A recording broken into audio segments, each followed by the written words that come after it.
Vamos a hablar un poquito del tratamiento con estatinas, algunas estrategias para el seguimiento.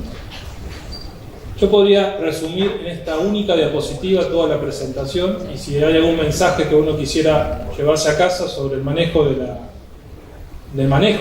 tratamiento con las estatinas es este. Primero, no bajar la dosis. Si los pacientes están con dosis adecuadas de estatinas, después de un evento coronario, después de un problema cardiovascular, no le bajemos la dosis en el consultorio porque tiene el colesterol bien controlado. Esto lo vemos todos los días.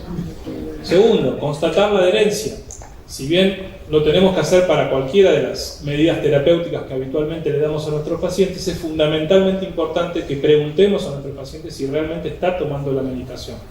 Más allá que, por supuesto, si tenemos un laboratorio podemos de alguna manera sospechar a través del resultado si lo está tomando o no, pero no siempre nos va a venir con un laboratorio para poder verificarlo, así que siempre preguntar. Y finalmente, manejar correctamente el tema de la intolerancia, de los cuales vamos a hablar en los próximos minutos. La falta de adherencia es un problema, y un problema real. Nos pasa a todos y pasa en todo el mundo. Fíjense que entre el 40 y el 75% de los pacientes van a dejar de tomar las estatinas entre el primero y el segundo año, luego de haber iniciado el tratamiento. Y esto es un gran problema. La intolerancia es una de las causas, no es la única, es una de las causas.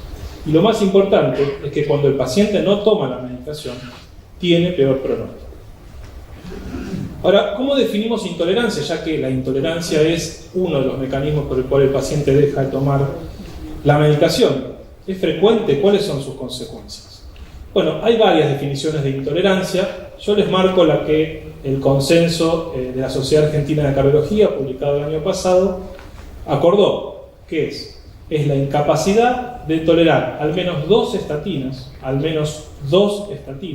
una de las cuales tiene que ser a dosis bajas diarias y la otra cualquier dosis, debido a síntomas musculares clínicamente plausibles, relacionados temporalmente, por supuesto, con la toma del medicamento y que sean reversibles cuando dejo de tomar la medicación. ¿Es igual en todas las estatinas? Hay pocos estudios que hayan evaluado esto, así que es una pregunta que tenemos aún. El estudio primo que ustedes todos conocen es un estudio observacional que comparó diferentes estatinas y en casi 8.000 pacientes vio que con la fluvastatina la incidencia de mialgias era menor. Pero, insisto, esto es un estudio observacional, no es randomizado y tenemos poca información al respecto. Lo que sí les puedo decir es que si un paciente hace mialgias con una estatina, no necesariamente la va a hacer con otra. El gran dilema que tenemos es, bueno, ¿qué tan frecuente es? Bueno, cuando uno mira a la izquierda los ensayos clínicos randomizados, se encuentra que la incidencia es similar al placebo. En cambio, cuando mira los registros, dice no. Ojo, la prevalencia de este problema puede ser del 7 o hasta el 29%. Claro, cuando uno mira los ensayos clínicos, dice, ojo que los pacientes con más factores de riesgo para desarrollar miopatía se excluyen del ensayo clínico y por lo tanto es una población un poco sesgada. Y por el otro lado, criticando los registros, uno dice, bueno, la mayoría de estos registros no tiene un grupo control y existe lo que se conoce como efecto nocebo. Todo el mundo sabe lo que es el efecto placebo, pero el efecto nocebo también existe. Cuando algo pienso que va a hacer mal, termina haciéndome mal. Y esto creo que es un ejemplo de ello. A mí me gusta mucho este trabajo porque todos se acuerdan del ASCOT. El ASCOT probó atorvastatina versus placebo en prevención primaria y cuando ustedes analizan el trabajo original en su fase ciega, fíjense que fueron 10.000 pacientes, la incidencia de miopatía fue exactamente la misma que el placebo. No hubo diferencia entre el placebo y la atorvastatina. Ahora, los autores tuvieron una muy buena idea que fue abrir y seguir el ensayo en el tiempo y fíjense lo que pasó en la fase abierta, es decir, ahora los pacientes sí sabían si estaban tomando estatinas o no estaban tomando estatinas. Y fíjense que ahora los pacientes que estaban tomando estatinas de repente aparecieron con un 41% más de miopatías con el correr del tiempo. La misma población, si bien hubo una proporción que por ahí hizo cruce entre las ramas, créanme que esto es cierto, existe el efecto nocebo. Y les muestro este otro trabajo que me pareció muy interesante.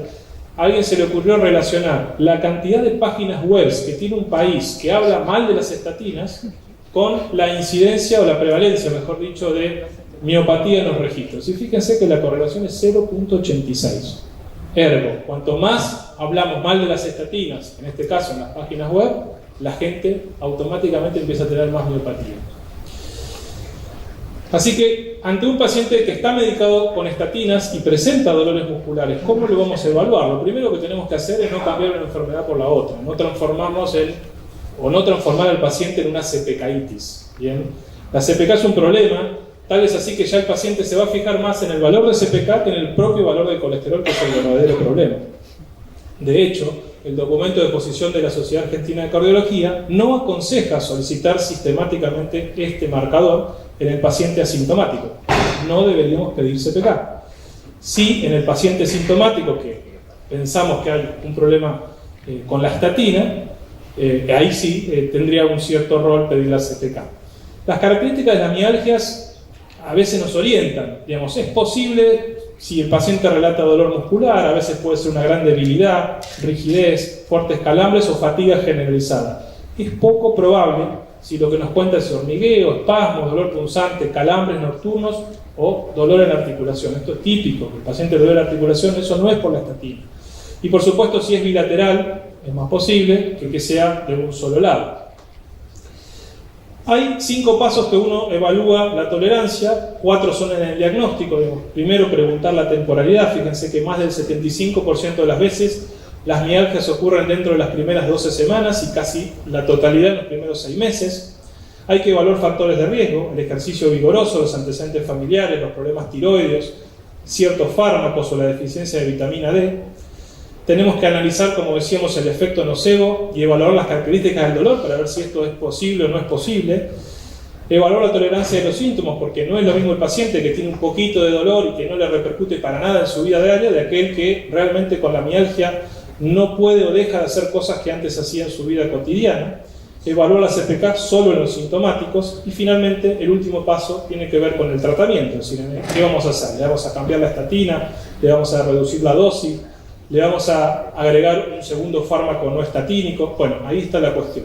El documento de posición de la SAC dice que en el paciente sintomático, porque en el asintomático no deberíamos pedir CPK, que tiene una CPK menos de 4 veces el valor normal, podríamos bajar la dosis de estatina o cambiar de estatina y reevaluar el nivel de CPK entre 2 y 4 semanas.